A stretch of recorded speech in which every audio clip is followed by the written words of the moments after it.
The new 12660 from Christopher Ward. What is it? How is it new? And do we really need another 12? Let's talk about it.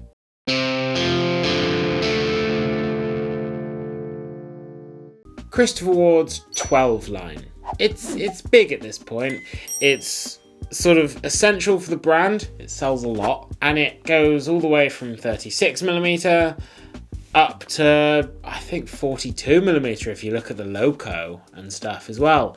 It's had the 12X. It's got the COSC certified titanium variants. It's a long and big line. And now we've got an entire new entry with the 660. So what is it?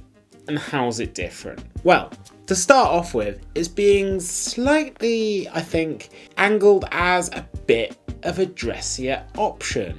And when I say a bit of a dressier option, I don't mean they just slapped a bit of gold on it like they did with the Halo and removed the indexes, because that is something they actually did. It's something that's a little bit slimmer, a little bit sleeker, and just has a more subtle wrist presence. So let's look at it. First of all, the case size is 38mm. It's available in stainless steel or black DLC coated stainless steel. Its thickness is only 6.6mm and its lug to lug is 43.3. It's got box sapphire crystal, water resistant 30 meters, and all of that seems really cool. One thing that is entirely new to this new model is the movement. Usually we're used to 12s, at least in the main line, outside of the Loco and the X, using a Sellita SW200 or a Sellita SW300 on the COSC certified movement.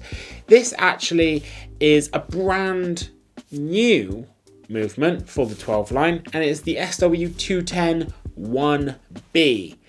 It's reworked by Christopher Ward, and if you're familiar with the 210, it's manual wind, which actually allows this watch to be a lot thinner, and I don't mind that. It's a nice looking movement from the back, but crucially, what are the specs of that movement? In this specific watch, you're only getting hours and minutes. There's no second hand, which some of you might like, but I think feeds a little bit more into it being a little bit dressier than some other models.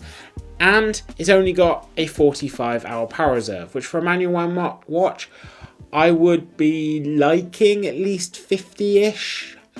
I don't know where I get that figure from, maybe at least 60, but 45 is serviceable, you know. It's not quite 2 days, but you know, just give it a wind each morning and you'll be all right. But I would like longer, if I'm being honest. Its timing tolerance is also plus or minus 20 seconds a day, which is of course in line with the SW200 that Christopher Ward usually uses, unless it's in the COSC certified models that use that watch. But you know, it's in line with most of the watches that use that movement. Some interesting stuff there when it comes to the sizing, super thin, and when it comes to the movement, manual wind, hours and minutes only. But how else is this watch different? Well, it ditches the dial pattern and that texture, that sort of pyramid thing that the 12 has become known for.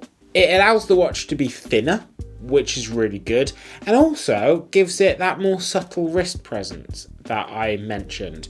To compensate for a much more subtle wrist presence, apparently they have thickened the bezel slightly. What do you think of the removal of the pattern? I like the pattern on the 12. I like the pattern, but I do appreciate the fact there's an option without it. Possibly, but then that also brings up the question, is there too many options now for the 12? I think the pattern maybe doesn't suit the black, but I feel the blue here would look better with the pattern. That's fair. Whatever you're thinking about whether the pattern is good or not, I like there being this option. Honestly, I think overall the watch looks really cool. It does have a texture on the dial, and it's just a very simple, nice dial. It drops the crown guards. It's obviously very slim. It's also got a new reworked clasp. So the clasp is slimmed down. The buttons are integrated into the clasp rather than sort of underneath, so it's a lot slimmer to match the watch. They've actually done some more engineering work on this watch other than on just the watch. But it's not just a steel version that we're getting. Well, it's not just a normal steel version that we're getting, I should say. We're also getting a DLC version, so it's all black dial and all black DLC coated. It's a little bit more expensive, as you'd expect, but it also looks really cool. And DLC coating is obviously good because it's a lot harder wearing than PVD or anything, so can't complain about that. It looks really cool. What do you think of that one, Terry? I prefer the black. Out of these new ones, the black one is the only one that really stands out for me as being a little bit different. So the new clasp and everything is 4.2 millimeters thick, and the links have been redesigned to be only 2.9 millimeters thick. So all in all, this watch is slim, this watch is sexy, and that's really cool. I like that. I think the only thing to complain about with this release is it's more evidence of Christopher Ward's line just going, just expanding and inflating. But I don't think there's anything to complain about with the actual release itself, in my opinion, especially when you get to the price. What do you reckon you would be paying for the all steel one on a bracelet? I would say about 1,100. Well, it's being positioned between the COSC certified titanium, which is 1,600, and between the normal one, which is about 1,100. So this on a bracelet is available at £1,395, on rubber at £1,250. If you would like the black DLC coated option, it's an extra £100 at $1,495 on the black DLC bracelet, or $1,295 on the rubber. But it's got some really nice options. I really like the white dial normal steel one. I think that looks really nice. I think that's really cool and dressy. I think the blue maybe looks a bit flat with the removal of the texture, but I think the white looks gorgeous. I think what makes the 12 unique in that integrated bracelet style is the 12 pattern. You take away that pattern and it kind of takes away the uniqueness of the 12. For me, Christopher Ward are lacking a dressier watch in their lineup, and you can't have a dress watch style with a pattern like that. You could also say you can't have a dress watch without leather, but I feel like that's very much not in Christopher Ward's DNA, whereas this is sort of, it's a halfway option. It's a bit of a compromise. Some might say they're half-assing the dress watch, but I think this is a nice option, particularly with the white.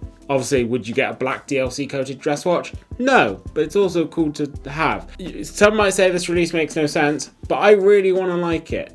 I think there's a lot to love about it, but Christopher Ward really are risking inflation of their catalogue and just becoming a bit too big, a bit too confusing. And there's some things that people won't like about this, but I really like it. I really want to get hands-on with one. So why don't you send over another white one to match this loco we've got on review, because we're liking this. I mean, the white rubber, less so. Tell me what you think of the new 660. Do you love it? Do you hate it?